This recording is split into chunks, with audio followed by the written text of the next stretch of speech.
हरिओम, राधे राधे।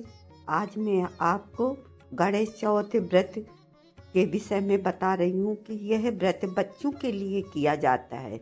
इसमें जिसके संतान न हो तो वो भी बच्चों के लिए उनकी हमारे संतान उत्पन्न हो तो वो हर माह की गणेश चौथ का व्रत करते हैं।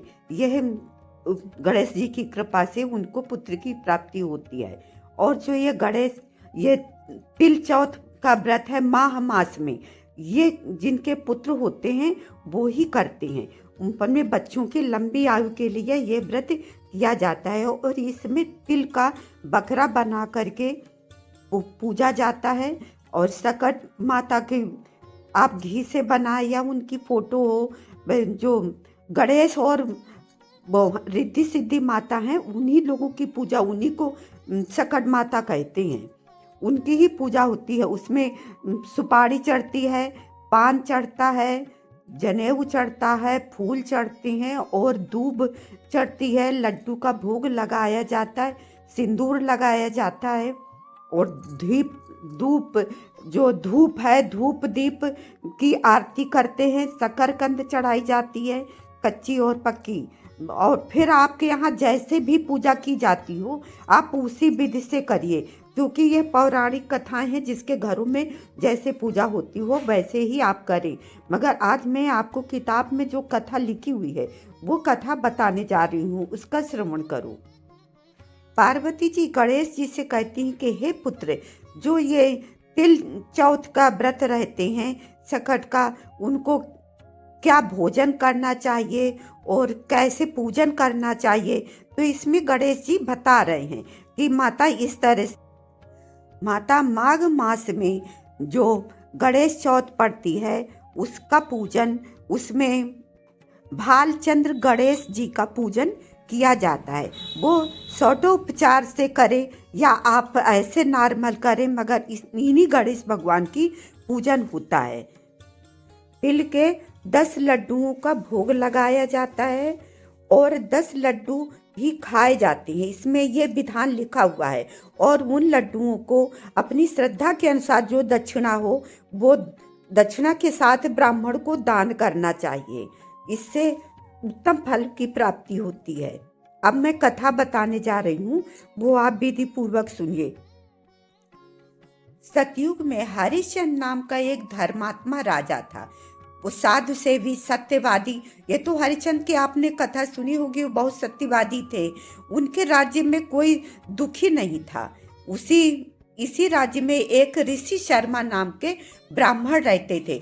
उनके कोई संतान नहीं थी, पुत्र नहीं हुआ और वो कुछ समय बाद ब्राह्मण की तो उन्होंने ये सकट का व्रत रहना शुरू।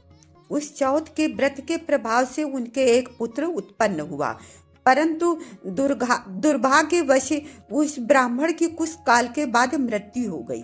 उनके ब्राह्मण की मृत्यु के हो जाने के बाद ब्राह्मणी दुखी होकर अपने पुत्र का पालन करने लगी और गणेश चौथ का व्रत भी करती थी। एक दिन उसका पुत्र जो है वो खेलते हुए गणेश भगवान की मूर्ति को लेकर के बाहर निकल गया और वहीं खेल रहा था।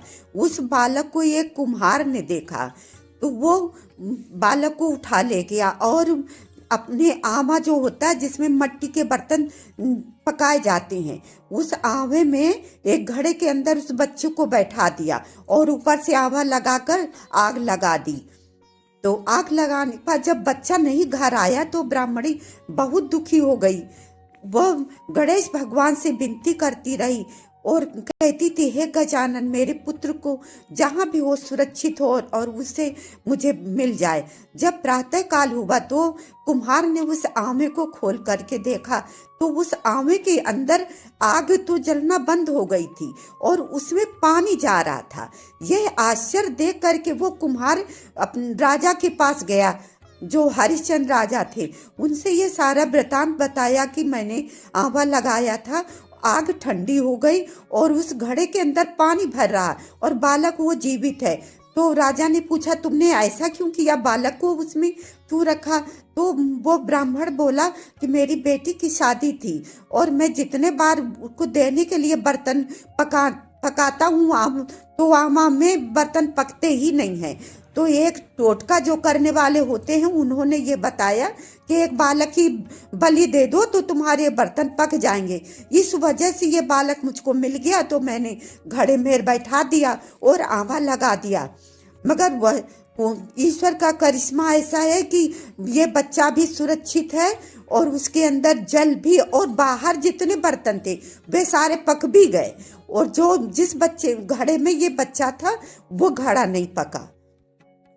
उसी समय बच्चे की माँ, वो ब्राह्मणी भी बुलाई गई, वो जाकर अपने बच्चे को लेकर के गले से लगा लिया और चूमने लगी कि हमारा बच्चा सकुशल मिल गया। तो राजा हरिश्चंद्र ने पूछा कि ऐसा कौन सा मंत्र करती हो आप, जाप करती हो कि ये बच्चा सुरक्षित कैसे रह गया, अग्नि के अंदर जला नहीं। तो उसके ब्राह्मणी ने कहा, मैं कोई मंत्र नहीं जानती हूँ, ना तप जानती हूँ, कुछ नहीं, केवल मैं गजानन भगवान का पूजन करती हूँ और पूरे माह की चौथ व्रत भी करती हूँ। इसी के प्रभाव से मैं रात भर भगवान गणेश जी से विनती करती रही और उसी का प्रभाव है जो मेरा बच्चा जीवित बच गया। और इस व्रत को संकट चौथ कहते हैं, इसलिए वो बच्चों के संकट हरने वाले होते हैं। तो जब राजा हरिश्चंद्र ने ये बात सुनी तो उन्होंने अपने प्रजा में, पूरे राज्य में आदेश दे दिया कि सभी लोग इस संकट चौथ का व्रत करेंगे और अपने बच्चों की कुशलता के लिए, और सबने, नगरवासियों ने किया भी और नगर में संपन्नता भी आ गई।